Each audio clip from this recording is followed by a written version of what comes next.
Today on Moviewallas, we talk about the Indian Film Festival of Los Angeles 2024.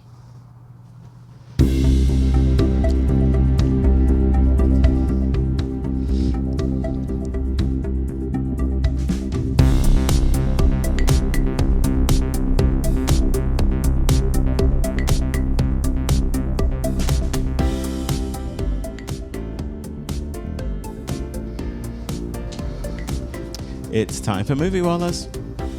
Hi, this is Joe. Hi, it's Rashmi. And Yazdi as well. Moviewallas is your weekly dose of film reviews, movie news, and general banter in theatres, on DVD, online streaming, or on the back of an airplane. If you love the movies, this show is for you. And if you do indeed love the movies, you should be at this film festival. With us. With us, yes. This is a special episode of Moviewallas. We are live from Hollywood. Although we can't see the Hollywood sign behind us, but we are on Sunset Boulevard. We are indeed. We are in WeHo, West Hollywood. In the Andaz Hotel. And I'm attempting to do this on YouTube, and I'm not sure if the video will work out. This isn't my usual home rig setup, so if it works out, great. If it doesn't, well, you're listening to us anyway. So happy to be here once again. Yes, always. IFFLA. So IFFLA is one of our favourite film festivals for many reasons. I think not just because of the cultural relevance, but because they have such a beautiful selection of hand-picked movies that they always bring, some of which we're going to talk about today. Mm-hmm. And obviously we want to let you know about these movies because there's some of these, at least I have at least a couple of gems that yes. I want to talk about today. But also, you know, these are kind of up-and-coming filmmakers. Sometimes it's a first release. Sometimes it's, a studio that's taking a gamble on doing something different. But just beautiful gems of movies that don't always make their way. Yeah. And I think, Joe, we say this all the time, and I think, people must be sick of us saying this, but don't let the word Indian Film Festival fool you, because these are not Bollywood, these are not traditional what you imagine Bollywood movies. In fact, we were commenting yesterday after a day of movie watching that most of the movies we watched were not even in an Indian language. Most of them were actually in an English language or a documentary. So don't let Indian Film Festival pollute your mind or bias you in any way. These are basically South Indian talent associated. South Asian talent associated with the art of movie making. Yeah, we've been going to the Indian Film Festival of Los Angeles, IFFLA, for years now, and they had a recent change in leadership, and I should say that, they've landed on their feet with the first one, with the new leadership, Fantastic. It's been a great day. Yeah, great yesterday. Day, great location for the new, it's at the Landmark in Sunset, which has restaurants around it, easy parking. So, I was a little worried. I was a little worried too. How they would really? Well, because anytime you have a change in leadership from something that is already so well executed, you worry, will they be able to still bring the magic? I think they've brought more. Oh, no, I know that. Yeah. I know that now. Yeah. I mean, I know that now that we've been here, but obviously, I was a little concerned. And I have to say, the location is awesome. This is iconic, right? Yeah. We are on Sunset Boulevard. This is iconic LA location. Yeah. No, it's fun. It's fun to be here. The vibe. And go on. I mean, I think one of the great strengths of IFFLA always has been their incredible curation. Like the movies they bring, you can just close your eyes and go in, and you'll be amazed. But this year especially, I mean, you have something really, really small. One of the movies we're going to talk about today, which I'm really concerned if it'll find distribution at all, because it's so small. I hope it does. Yeah, I think I know which one you're talking about. Yeah, all the way to a movie which is going to get a wide release next week, through Lionsgate and Roadside Productions. So, it's the whole gamut, and I love that. Yeah.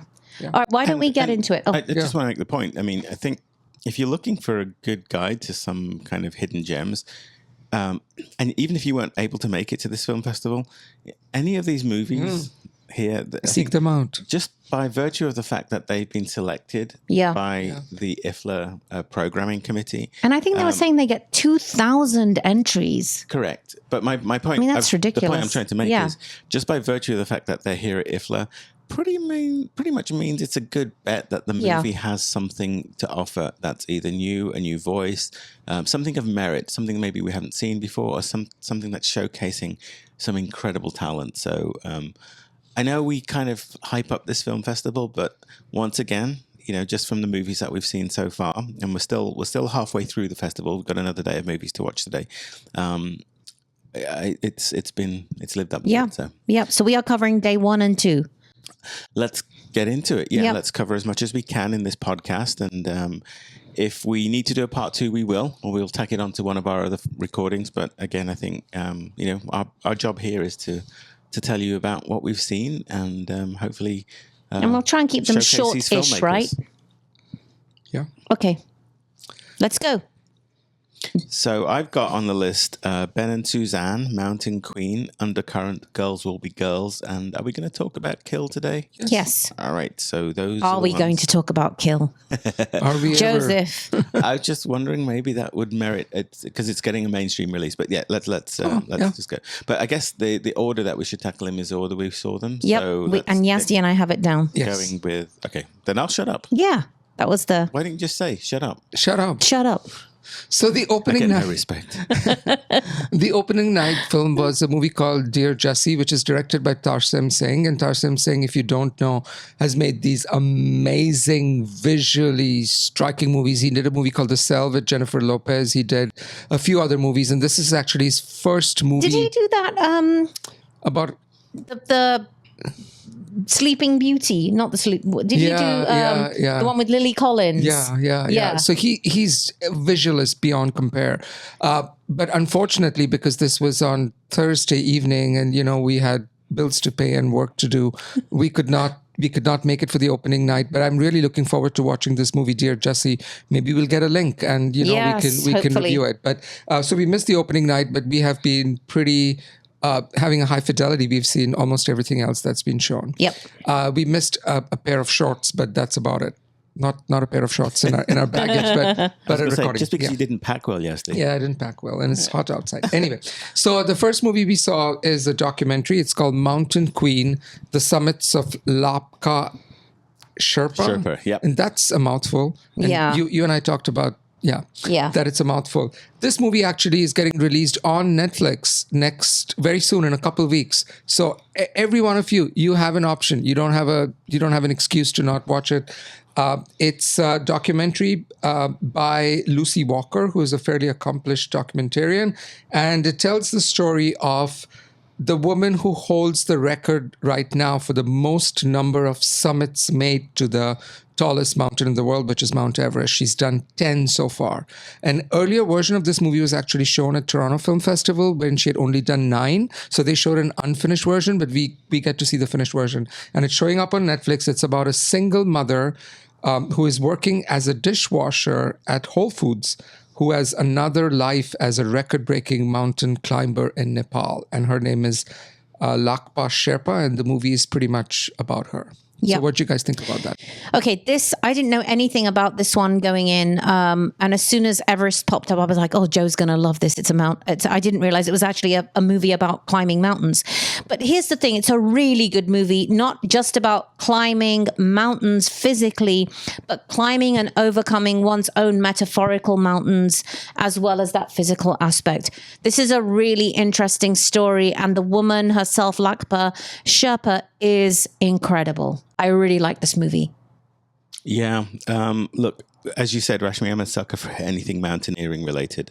It is, in fact, kind of one of my personal dreams to do the Everest base camp trek. So this whole setting, as soon as I realized that we were in for a documentary about somebody who had been there, I was fascinated. What a remarkable movie. Ostensibly, it's the story of multiple summits of Everest, but it's not really about the mountain climbing. It's about the person, Lhakpa Sherpa, who has led an extraordinary life. She was born in the foothills of the Himalayas from very humble beginnings, and just she's kind of one of those figures in the world who is a little bit of a misfit. She doesn't quite fit into the norm. She goes against the grain. She's not necessarily combative, but she's very true to herself and what she wants. Determined. And determined. Yeah. And so she became very inspired by a woman who had summited Everest, but then and who became a hero in Nepal. but then didn't make it down successfully. So she thought, if I want to show that women can be on par with men in terms of these incredible feats of mountaineering, and she proved everyone wrong and then some. Yeah, against a very difficult background, I guess, just to finish, of personal circumstances. Yeah. So there's a lot of things in here. I don't want to get too deep into the specifics of it, but she had an enormously challenging set of personal circumstances with relationships, with life, with moving around the world, etc. Yeah, Yazdi. Yeah, there are two things. I mean, it's a very accomplished documentary, and so two things I want to say. One is that I think just even if you say this could be about, I don't know, a person who has won 10 gold medals skiing, or it could be about a great football player, whatever, it doesn't matter. But I think that it's just a great story of an immigrant. So she was somebody who could not speak English. Through a series of circumstances, she came to the US. Effectively illiterate.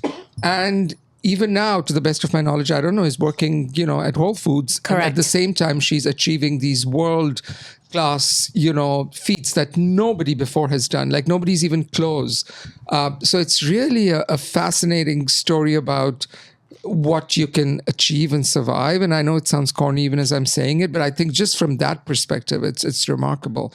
And then the other thing also is that this movie could have been entirely about talking heads, about people just talking about her. Mm-hmm. And Lucy Walker, who's the director, has chosen not to do that. There's only a few talking heads. And what she's done instead is she's scoured through decades of reels and footage and grainy material of when she was young and news stories. And it's all very visually shown in a documentary, and particularly towards the last end of the movie, the editing is just tremendous. So this is not just somebody slapping together, some things about a person. There is a lot of skill which has gone into assembling this. Yep. The music and the way things are intercut sometimes, like between what's happening on the mountain versus what's happening to her in real life. So it's actually a very, very well constructed documentary as well. I hope it does well once it comes out on Netflix. And then an intriguing dimension to this story is this woman's family life. Her children very much become part of the texture of the movie. I don't think that was by design. In listening to the Q&A afterwards, that was kind of a discovery as they were going through the filmmaking process, that the children had a very interesting set of circumstances and adversity that their journey was presented here as well. And again, all of this kind of melanges to something that's much greater than the sum of its parts. It's again, I'm a sucker for these kind of Everest documentaries. I've watched 101 of them, but this one is very special because of the people and the personal aspects behind it. And 10 summits of Everest. Yeah. I mean, it says most summits by a woman. I can't imagine that there's many men that have done that. I mean, this is quite extraordinary. I mean, I think by the time she did the 4th or 5th summit, she was already the most summits by a woman. Mm-hmm. And then she's gone ahead and done 6 more. Yeah. So and I don't want to trivialize, we think these days that summiting Everest is no big deal because you can have, a group of people. Everest is still incredibly dangerous. Like each time people dying there all the time. They talk about it in the documentary. Yeah. And so the fact that she has the grit, determination, and skill level to repeatedly summit in oftentimes not the best of circumstances. I mean, one of her first summits was in the middle of a storm. Most times those summit attempts are abandoned. So again, skill and determination are something else. Yeah. Yeah, I would. I mean, again, any one of the elements of this, spousal abuse, children, immigration, those are great stories as stories on their own. And then you add that other element, which you've both talked about, makes this a really good documentary. So this would totally be one of my Netflix picks, which I'm sure you're going to take when it comes out. Absolutely. So, yeah, great movie. And I just wanted to say what's really interesting to me, and I don't want to put the cart before the horse, but during film festivals, many of the movies that we watch are part of like an audience award. They're up for awards, and they give you like a 4-scale rating, which is great, very good, fair, and poor. And I found myself just ripping the great every single movie we watched, mostly. So, okay. Very good. Anything else to say on this one, or shall we move on to the second one? No, we will do our best to let you know when it comes to Netflix. Yep. Which I believe do you want to is say very the soon. title again, Yazdi? I know you and I spoke about, I wish the title had been a little bit different because it's such a mouthful, but the title is? The title is Mountain Queen, and maybe that's all you need to know, Mountain Queen. But the subtitle is The Summits of Lhakpa Sherpa, which is her name. Yeah. But Mountain Queen will do. Yes. Okay. Yeah. Okay, so the next movie we watched is a movie called Ben and Suzanne, a reunion in 4 parts, and I have the intro to that. And this is the romantic reunion of Ben Santhan Raj and Suzanne Hopper, and it gets thwarted when Suzanne's boss asks her to work during their holiday road trip. This is directed and written by a very bright young talent called Sean, and I'll try not to butcher his name, Senaviratne, and it stars 2 people, Anastasia Olowin and Satya Sridharan, and a few other co-cast as well, but mainly carried by those two talents. So, Joe, why don't you tell us what you thought of Ben and Suzanne, a reunion? I can't say reunion in 4 parts. So, in many ways, this is kind of like the anti-rom-com, right? It's ostensibly about 2 people who have had a relationship, whose relationship has then had the challenge of being put into a distance relationship, and they're coming back together, and some of the challenges associated with that.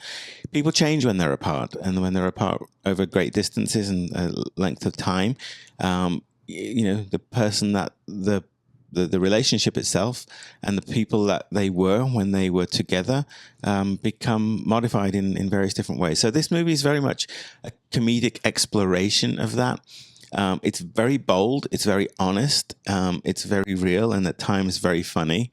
I really enjoyed the performances here. I think within moments, I kind of landed at a point where I kind of knew who they were. I knew what they were about. I understood the stage of life that they were in.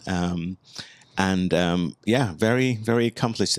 I thought at first it was going to be a little too precious. It did the 4:3 aspect ratio. Yeah, I thought that would irritate you. It's like, we have a Wes Anderson wannabe, but no, this is something completely different, something very original, and I really enjoyed this one. Yazdi. Yeah, like you, when I started watching it, I thought, this is one of those very scrappy looking things somebody has put together in a hurry, and it's just shown up at the film festival. And boy, was I wrong. That blue screen with the titles, it just looked like somebody had put title card. Yeah, the title card. It looked like somebody had put it together like 5 minutes before they had to submit. PowerPoint. You know. And then you realize actually it's very thought out. The colors change on that with each chapter and so forth. Yeah. Everything you said, Joe, I think this movie, this is the movie I was talking about. I hope it finds distribution. Maybe it's not for everyone. It needs a little bit of patience. But I think once you're through the first half hour of it, I think anybody who's been in a difficult relationship, that didn't come out right. Anybody who has struggled with their relationship.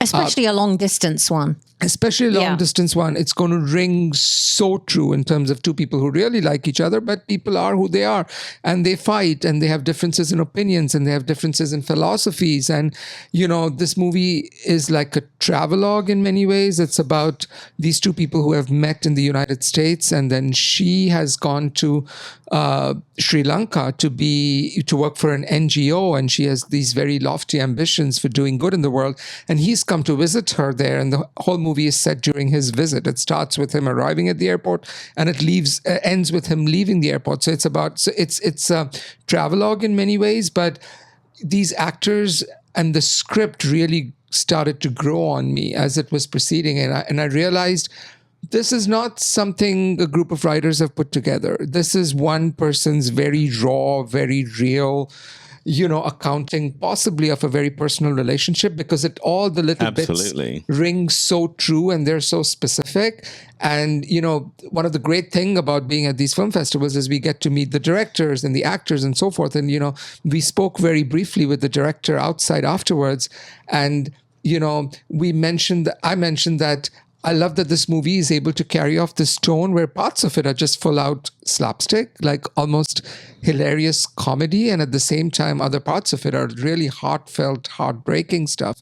And he said that, you know, this whole difference of tones was something that, you know, he wanted to get. And he's obviously very inspired by the films of Eric Rohmer.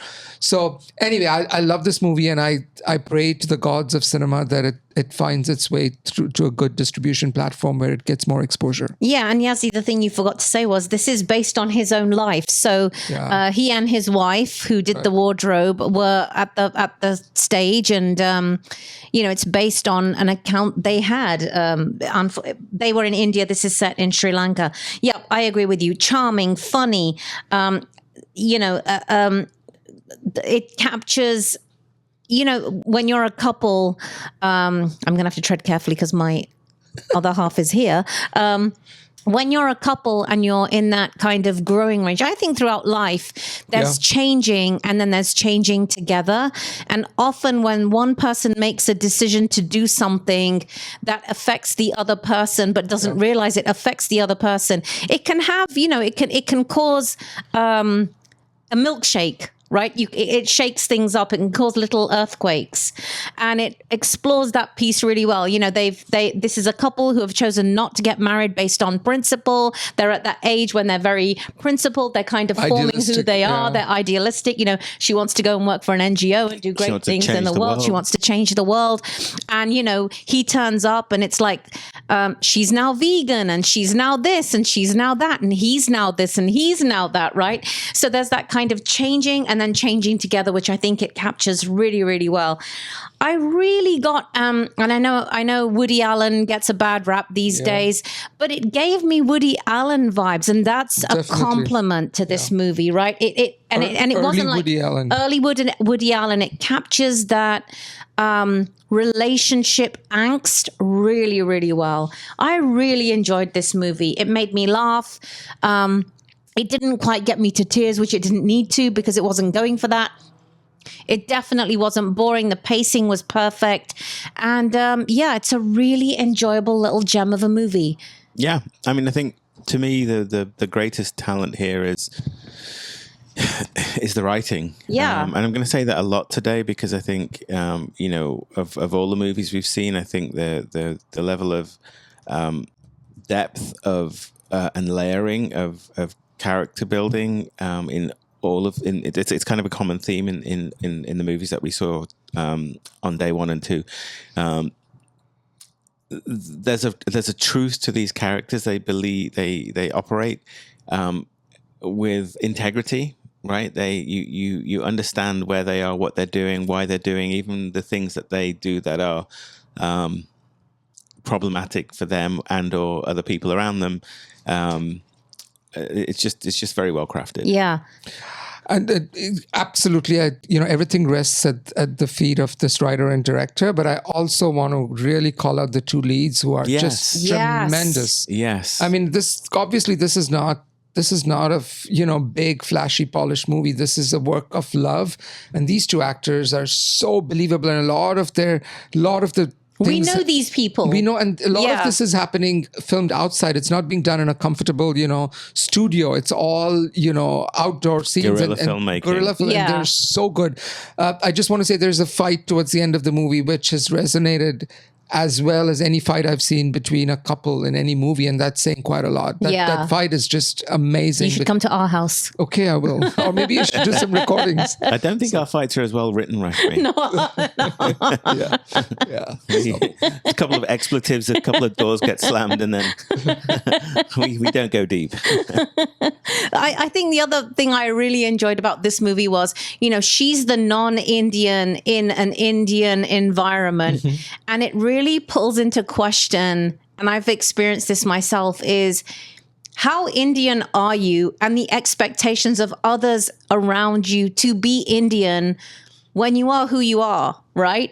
Yeah. And, we heard the term coconut for another movie, which was, hard on the outside, soft on the inside. But often growing up, I'd been accused of being a coconut, which is brown on the outside and white on the inside. Well, because you grew up in British schools, and so you absorbed a lot of that culture. Yes, and then to people who were from the culture directly, there's a perception. So but it captured that really beautifully. But also the flip side, where the person who's embracing the new culture, tries so hard to take on elements of that culture that in some ways they might know about things that you as the incumbent might not, which is kind of fascinating. Yeah, it was really good at that. But anyway, Ben and Suzanne, a reunion in 4 parts. Fantastic.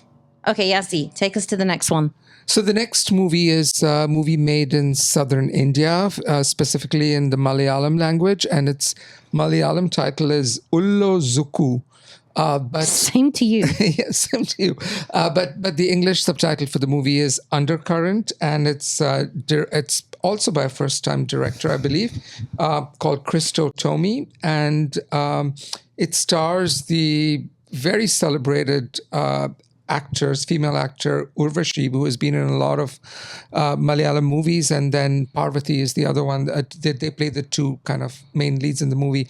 The one-sentence summary of it is: a family's attempt to bury a loved one is thwarted by floodwaters, forcing them to confront long-buried secrets and lies that threaten their unity.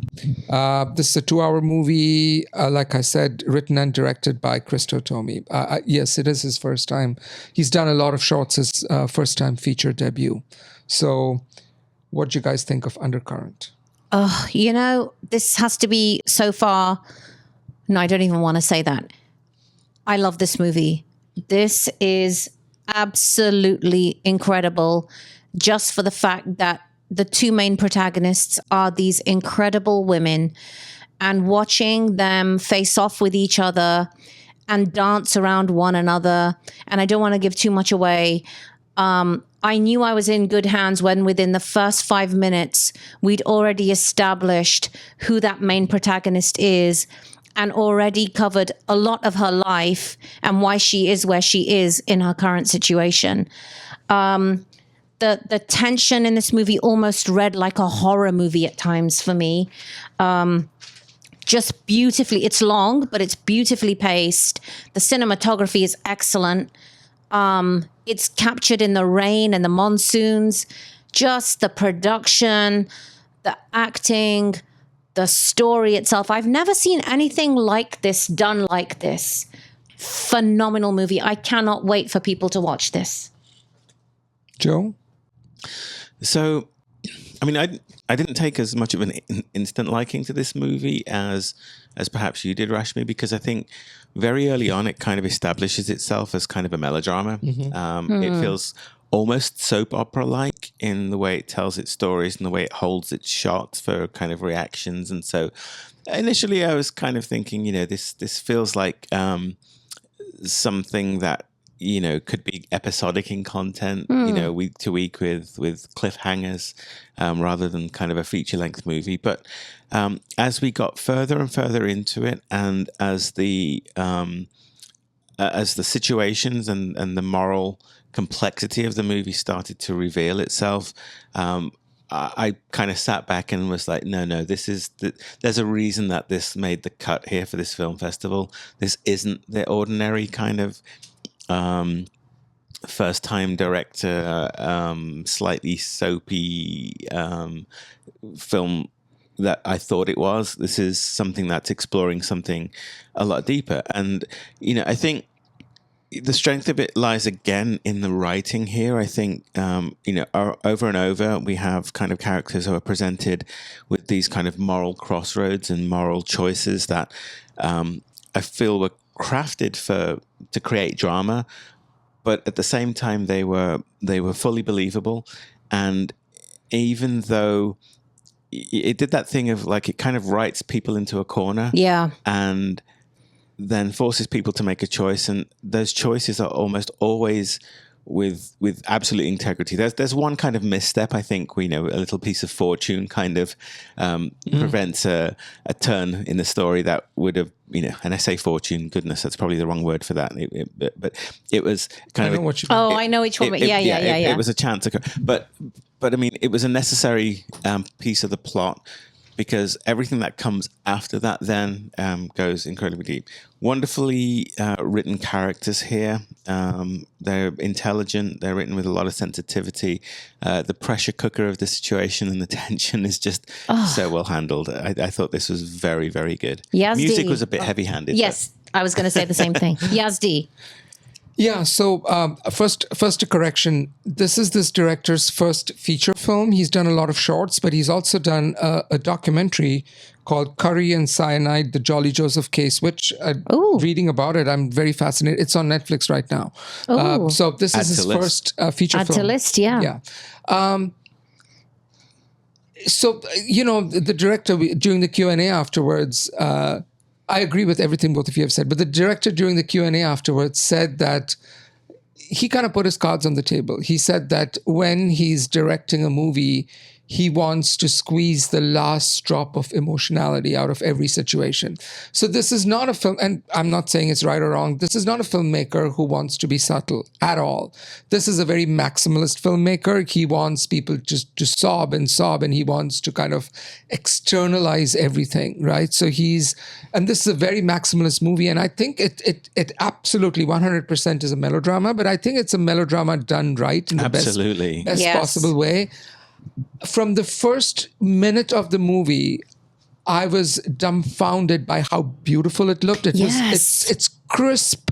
It's the colors pop out of the screen. It's this beautiful wide screen, and the movie creates such a good sense of place. Yes. Like, I don't know of any other place like that where, these people seemingly live, flood-bound for days and days when the monsoons come, and the relentless rain is almost a character in the movie, and it's a very big plot device because, it's the reason for things happening. Right. Yeah. And I'm not giving anything away. The lead character, her husband has died, and they're trying to do the funeral, but they cannot because they're flooded with rains, and all these revelations emerge. So it's a very clever concept. And the director said this actually happened to him, when he was growing up. Mm-hmm. By the way, most of the movie is filmed in the home, which is the home he grew up in. So I think ultimately the movie is about two women, or maybe a lot of women, who are faced with very, very unusual situations, right? And they are forced to kind of decide whether they will bow to expectation and bow to tradition and bow to what people expect of you versus doing what's the right thing. And there were a couple pieces of dialogue which came late in the movie, which I wrote down, which really got to me and almost made me well up because, as this kind of maximalist filmmaking goes, it's very, very accomplished. It got to me. Yeah, I actually wrote down in my notes, duty versus desire, mm-hmm. right? And how duty bound some people feel. But this is stunning. This is stunning movie making in terms of telling a story when no one is a good guy and no one is a bad guy, right? It's not out and out black and white. There are reasons for everything, and it captures that humanity about what people want in such a beautiful way. Yeah, no, absolutely. I mean, again, I think, just to kind of repeat what I said earlier, which is it's the absolute integrity with which these characters operate. Yeah. Right. The understanding, they're placed in very difficult circumstances, but the choices that they make are sometimes not obvious until they make them, and then you realize it was the right and only choice that character could have made. And like you say, no bad guys here. No. I mean, there's just very difficult circumstances all around. Yeah. Yeah. And the entire film rests on the shoulders of these two actors. Yeah. They are both phenomenal. The lead actress and the actor who plays her mother-in-law, the two of them are just, there's not a lot of screaming, even though there's a lot of emotionality. Everything is on the surface. There's a lot of crying. That's a lot of crying. And yes, the movie at every given second tells you how you should be feeling because that score just that music, wells yeah. So the movie wants to take you on a ride. It doesn't want you to do a lot of thinking, but it's presenting these moral quandaries in front of you and almost asking you what you would do in that situation. Right. And right. It looks like the work of somebody who's done 15 films before. Yeah. Just from a craft perspective, it's brilliant. Yeah. And if I can just come back to the score, I mean, I think the score is actually terrific. Yeah. So I don't want to make any knocks against the composition here, because there's a theme that carries through the movie,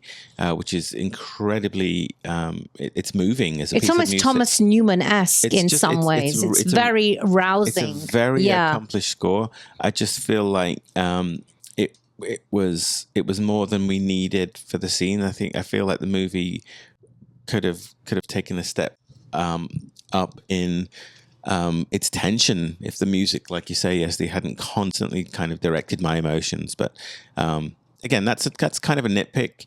It certainly didn't spoil things for me. And like I say, the score itself, props to whoever wrote it, because they're a very, very talented musician and composer. Okay. So that was Undercurrent. On to movie number 5 that we watched. Again, I think a first-time writer-director called Shuchi Talati, and the movie is called Girls Will Be Girls, and this follows the journey of 16-year-old Mira, whose sexy, rebellious coming of age is disrupted by her young mother, who never got to come of age herself. So this stars Priti Panigrahi, Kani Kasruti, and Kasav Binoy Kiran, amongst others. And the thing to note here is that, Kani Kasruti just got given the Best Actress Award, Yazdi, at the Palme d'Or in this year's Cannes for the movie. I keep forgetting the name. Something about light. Yes. All the light we can see. Yes. So, what did you guys think of this, given none of you are sexy 16-year-old girls? Yazdi? Well, not in public. All we can imagine as light is the movie. Yeah, all we can. So we've seen quite a few films so far. This, for me, and I desperately love some of the other films, but for me, this is first among equals. Really? Yeah, this is the movie that I think is the most ambitious. It's heading into most difficult territory and coming out, clean. It's a miracle of script writing. It's a miracle of acting. It's getting into territory I have not seen Indian movies do before.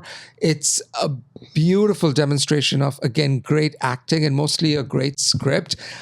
Indian cinema shies away from sexuality. Yes. That's been the history of Indian cinema. Yes. And for a movie to so boldly go in this direction, and there's no nudity in this movie, I just want to set it clean. But it's very, very sexual, and I think not just Indian films, but across all films, to do a movie about teenage sexuality is a very risky place to be in, right? Because you could come off exploitative, or you could come off patronizing, or you could come off, just pandering. But the movie is none of those things, and I'm glad it's written and directed by a younger filmmaker, because she probably reflects on her own experiences, but she really gets out there, and the movie talks about jealousies and desire and fitting in, and how the world imagines you versus what you do, or what you expect from others versus what you might yourself be secretly doing. It's just, I can't stop thinking about it. I love this film. Joe? So just correct me if I'm wrong here, but this is the first time feature. I think so. Yes, yeah. I think so. I'm going to look it up. I'm going to look it up as well. Because in and of itself, that's like a ridiculous fact, given the level of accomplishment. She's done a lot of shorts. Okay, so this is a filmmaker who clearly, right from the outset, right, we know we're in good hands, right? There's a quiet confidence about the movie, just even the way the credits roll out. You kind of, this feels like somebody who's done this before and knows which strings to pull, and instantly establishes character from within the first 30 seconds. There's a lot to love about this movie. I like you, Yazdi. This is a level up above everything that we've seen otherwise at the film festival so far. it's a coming of age drama, and Yazdi, I mean, I think you kind of alluded to kind of an original thing. For me, I didn't feel like this was very original. I feel like this kind of coming of age drama has been done over and over and over in many ways. The movie that reminds me of was the Belle Powley movie, yeah. The Diary of a yeah. Teenage Girl, which, you know, is a Western kind of version, but you know, we've seen this kind of sexual awakening movie many times, but this still brings something new, something original. You know, some of it is the setting, but most of it is the writing. Most of it is the interplay between these characters that are just so nuanced. They're so real. The emotions behind every scene, you know, and I'm a little kind of, I won't say biased in my commentary, but in hearing the director speak during the Q&A about how these characters are written, about how each scene, you know, every writer director attempts to do this, right? They want to create these kind of multi-layered, complex, nuanced characters, but the level of thought and planning that and the performances that she gets from the actors. It's just something that it's among the best movies of the year so far for me. I mean, head and shoulders. The lead, what's her name? Preeti Panigrahi. She's just spectacular. Spectacular. That's her first acting role. Which again blew me away. Completely blows my mind. I think you know. I think a lot of it may be to do with the fact that they cast somebody who is very much like the character. Yeah. You know, sure. You know, great casting aside, this girl still acts in a level that I think is award worthy. Just right from the outset. I can't say enough good things about this. I mean, again, the just how beautifully drawn every character is in this movie, right?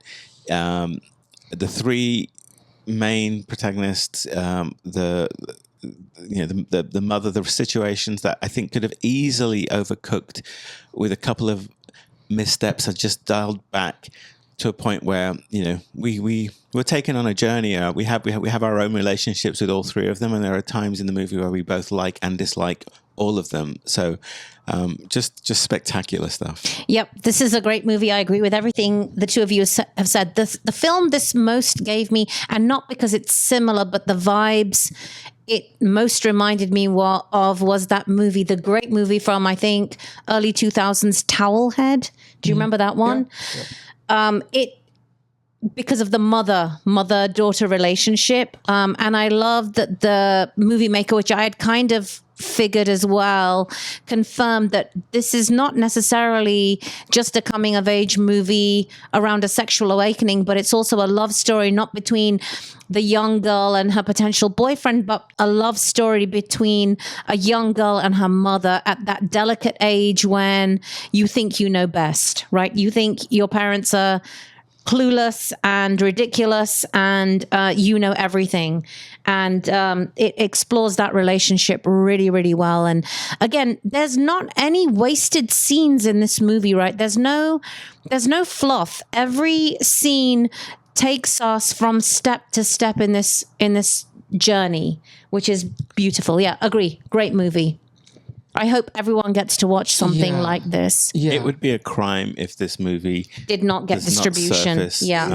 On, I mean, I would love to see this pushed out into a wide release in movie theaters.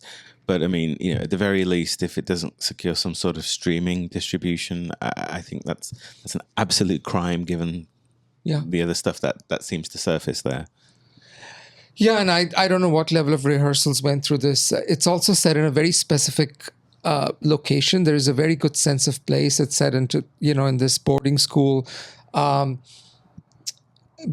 I think you mentioned this, Rashmi, but the relationship between the daughter and the mother is so it's so well drawn. It doesn't settle into any kind of cliches about the great mother or the hateful mother or the jealous mother. None of that. It's just and it's all of those. It's all of those. It's all of those. And it's very objective, and at the same time, it's kind of leading you on and making you wonder about certain things. The movie has long takes. I don't know how they managed, because these are very young actors, who are just saying like dialogue, which frankly would, defeat many less accomplished actors, but they make it seem so natural and real and, kind of nervous and giggling and all of that. So it's a phenomenal piece of, I can't wait to see what this filmmaker does next. And I cannot wait for people to kind of discover this movie. It's why we watch movies. I think it's just remarkable. I love this movie so much. Yeah, no, again, I mean, the rivalry, between the mother and daughter at times is easily overdone, right? I mean, that those kind of things, those kind of moments, you can roll your eyes at but in this movie, it's done just to the right level, and I think to me that's kind of my overall feeling about how well calibrated this movie is in terms of what each scene does. It takes you right up to the point of the pressure cooker being released. Yes. Right? When you cook in a pressure cooker, you have to sometimes release the valve. It takes us to that edge and then it releases the valve a little bit and you breathe a sigh of relief. Sorry, I'm overtaking your sentence. I think you said exactly what I was trying to say and I couldn't get the words for it. So that's just wonderful stuff. Yeah. Yeah. We talk about her and her mom, but then the third character in the movie is just a whole other thing altogether. Like how it plays out at the end. It's a great character who you kind of, I won't say too much, you kind of don't think about much until you do. Yes. So yeah, it's very he well seems done. like a device until he's not. Correct. Yeah. Yeah, and again, the intelligence and integrity of every line of dialogue we can't take away from his performance here because I think he had a lot of very difficult things to portray, and he did it with just note perfect. Because it could so easily lapse into exploitative. And like somebody who's predatory. Yes. And the film always manages to walk away from that line at every step. So anyway. In fact, there was an interesting moment in the Q&A where, somebody asked a very intelligent question about the motives of one of the characters and the audience was 50-50 split. Yes. And I think that again for this movie to have a narrative this strong and yet leave those kind of things that are open to interpretation by us, it puts a mirror on us, like what I mean. It's kind of, is it our personal biases that kind of color what the intentions of these characters are? Again, it's just so well calibrated. I can't speak highly enough of this. Yeah, people seek out. Girls will be girls. Absolutely. Final and sixth movie of day 1 and 2, Yazdi. So the final movie of that we're going to talk about is the movie Kill, Kill. And this movie actually is getting, even though it's a film made in India, it's getting a worldwide release on July 4th, at least in the United States. It's being distributed through Lionsgate and Roadside Attractions movies. The movie was made in its entirety, and then it was Karan Johar, who's a pretty big name in Indian cinema. He's a very famous writer-director. We can talk about him for hours, but he saw this movie and he was so taken by this movie that he became a producer for this movie. And Dharma Productions, which is led by Yash Chopra, and they've come on as producers for this film. The movie comes to us with the claim that it is the most violent movie ever made in India, which says a lot. If you watched, Indian movies can get pretty violent, and boy, we'll talk more about it. They were not exaggerating. This movie is written and directed by Nikhil Nagesh Bhatt. And, he has story, screenplay, as well as directing credits. And he said that, he's a fairly accomplished director, but he said this story has been sitting in his head for like almost 25 years from an event that happened to him personally when he was a young kid traveling on a train in India. But it's, it's the one-liner for this movie is, during a train trip to New Delhi, a pair of commandos face an army of invading bandits. So if you love Train to Busan, if you love John Wick, if you love The Raid, this one's for you. It's opening soon. Kill, what do you guys think? I love this movie. I love this movie. This is, like you said, Yazdi, this is The Raid, John Wick, and Bullet Train mixed in a bowl, and I think better for it. I really enjoyed this movie, and by the sounds, we watched this with a huge audience at the Egyptian Theater, which is a majestic location in Los Angeles, on Hollywood Boulevard. Yeah, on Hollywood Boulevard. On a fantastic screen with amazing sound, and the crowd was having a jolly good time. I don't think I've had this much fun since watching The Conjuring with an audience at South by Southwest. I think we saw that one, Joe. I just love this movie. I don't know why. I'm generally a peace-loving person, but I love these, I just love these type of action movies. I just love them.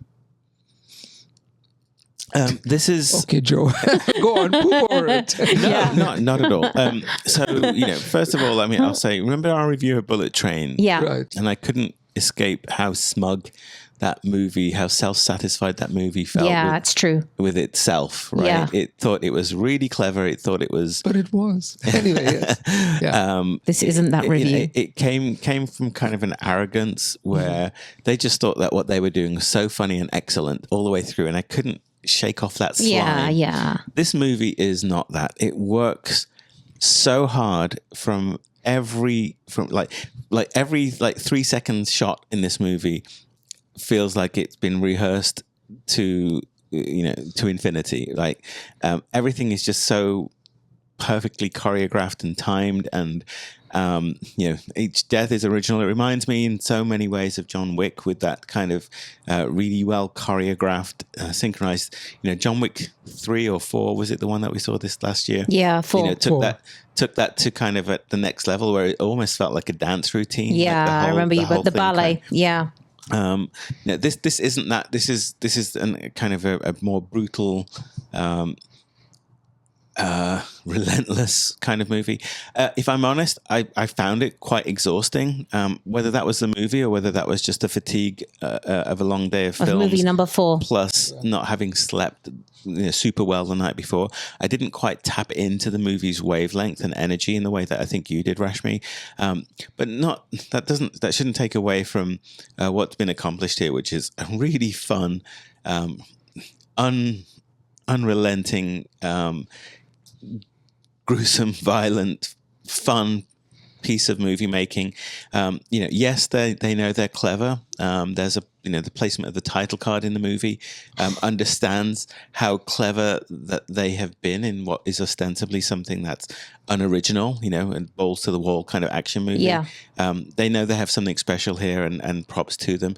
They can be smug about this, but not in the way that the Bullet Train folks were, right? Which is, we know we're smug. It's like, no, you've put the work in, you've delivered something that's a level above. Bravo. Yeah, Yazdi. Now you're going to poop on it. No, I'm not going to. Okay, good. I love this movie, and like you, I'm kind of sickened by violence for the sake of violence, where it is gratuitous, and I actually John Wick 2 and 3 in particular, I was like, come on, why are you just, putting pencils in people's eyes just because you can, right? I was just like, and I was kind of morally upset that a movie kind of is using violence as a way to giddy entertainment. And this movie takes that absolutely and just elevates that to 11. And in this movie, it worked. I mean, I am a very inert movie watcher. Like, I usually roll my eyes when people are laughing. I don't laugh so much.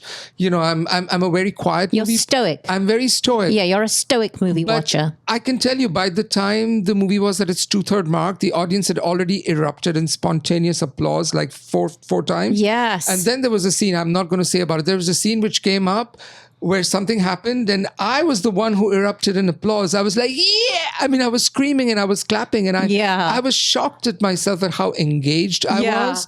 And because, the movie in a way justifies the violence that happens by raising the stakes and taking away from. So it's essentially about a group of good people on a fast train who are attacked by bandits who want to kill them and take all their possession away. It's as simple as that. But the bad guys are so bad that when they get their comeuppance, you enjoy the bloodletting, and I'm not proud of that. I enjoyed every skull that was smashed into like raw pulp, right? And it's a horrible thing to be saying, but I don't know what it is, how they've accomplished it, but it's earned. It's earned. It's very, very earned. And I don't know what it is. It seems like they have kind of made a leap into an extra dimension in terms of the craft, because with the CGI, there are heads being severed from people's bodies and it looked realistic. I don't know how they did it. Prosthetics, fantastic. I don't know, prosthetics or whatever it was. And I hope I'm not making people be turned off by this movie. I hope everybody seeks this out when it opens in cinemas, because this is a very unique piece of fiction. And there's one other thing I will say is, when I'm watching movies, I often like to watch them alone, because then I don't, outside of when we go for screenings, like at home, I like to watch it alone because I don't have to worry about my reactions or how I'm doing things.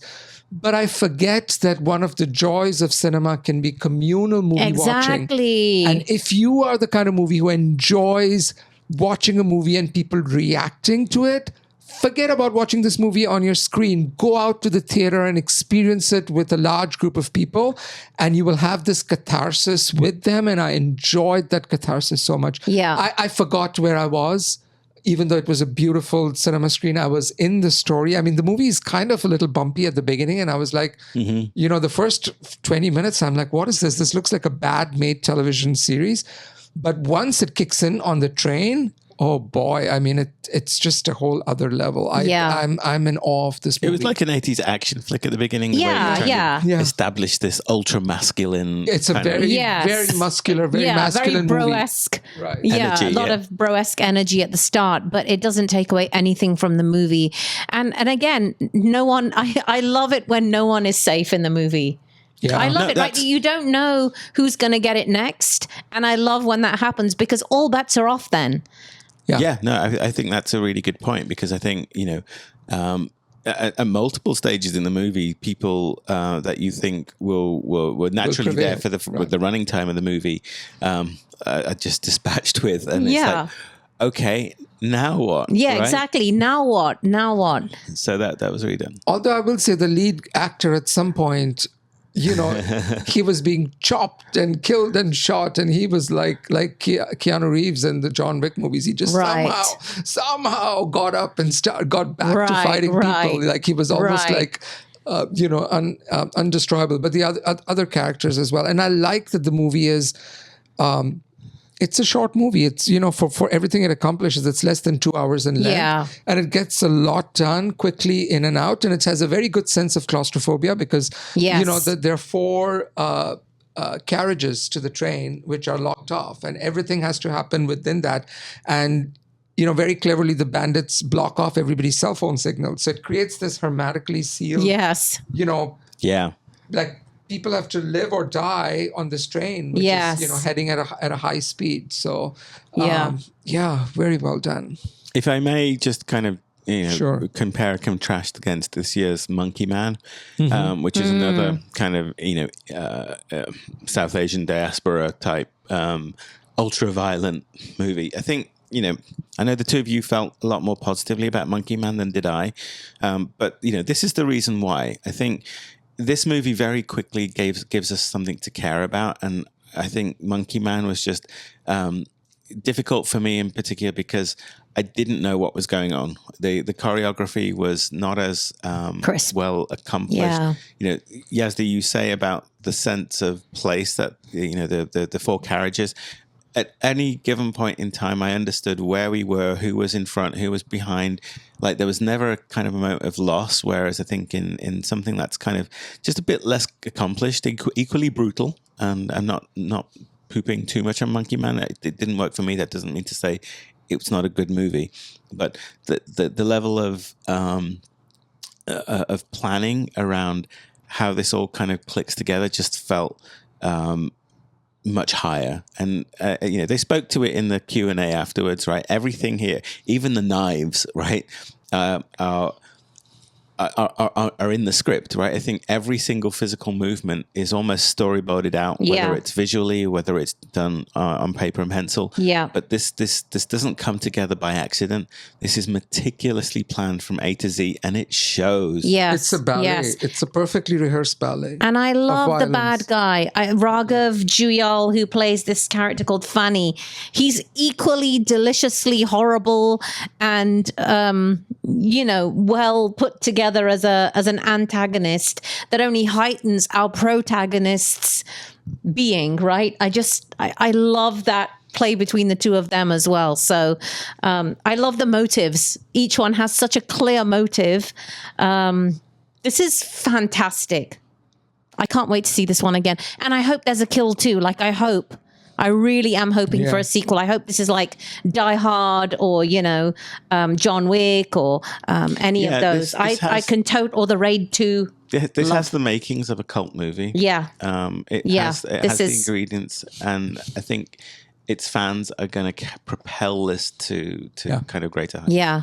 Yeah, I was going to say there's only two ways this movie can go. Either it's going to be a huge commercial mainstream hit, which I don't know. I mean, people still have a problem with subtitles. So, in the US, I don't know. But in India, for sure, it's going to make bank, like big time. So either it'll be a huge commercial success, or it's going to be definitely a cult classic, right? I cannot imagine people even 5-10 years from now going to watch this like on a Sunday night and just having a great time with it. Because there is this cathartic kind of, sense of, bad guys getting it really bad and the good guys somehow prevailing against impossible odds. So it's almost the language doesn't matter at some point. I was going to say, this is the most diverse audience I've ever noticed. I mean, the audiences at IFFLA, thank goodness, because I hope it speaks for how good IFFLA is generally more diverse than in any other year that we've been here. But this particular screening, and I don't know if it was just the location of the screening or the fact that, Lionsgate and all those other large companies are involved, it had a really, I think, beautifully diverse audience who seem to all be having the most fun. This has the magic that I think will create crossover. Yes, I hope so. And we speak about, the San Diego Film Critics crowd. I think right now just of the people that we regularly kind of view screenings with, every single one of them, this would be their cup of tea. Yes. And, as critics, we're afforded sometimes the privilege of that position of where we can be tastemakers. I think critically, this has so much going for it that it should punch its way through into the mainstream. Yeah. And I pray for that. Yeah. All right. I mean, I'm thinking of something like RRR, which came out. It was released a little bit. It didn't make it very big when it was shown in the theaters, but then, it got on Netflix and then it got a whole life of its own and it became a huge smash. Winning the Oscar for best song. Yeah. But and maybe the same will happen to this movie. But I think, again, you as a movie lover are denying yourself one of the greatest pleasures you can have, sitting and watching this movie in a theater, and you need to seek it out in the theater. Agree. Don't wait for it to get on Netflix or somewhere else. It'll be, a discount version of the movie watching experience. You need to see this communally. Yeah. Yeah. Love. Yeah. All right. Wrap it up. Yeah, let's close up the podcast for today. Because we've got to get to the next batch of screenings. Indeed, yes. So there's more to come from our IFFLA coverage. We'll either do this as part of a future podcast, or we'll do another standalone. We'll try and do this. But the movies we covered today were Ben and Suzanne, Mountain Queen, Undercurrent, Girls Will Be Girls, and Kill. Please, if you listen to this podcast and you have any interest in anything that we've said, go find these things. Next time, make sure you come to IFFLA. We've said it before, we say it many times, and we will repeat ourselves constantly, because this is one of the best little film festivals that I think is out there right now. It has a diversity of different materials, themes. The programming is terrific. We can't say enough about IFFLA. All right, until our next podcast then, it's too many movies, too little time, never so true as it is at a film festival. A goodbye from me. And me. And me as well.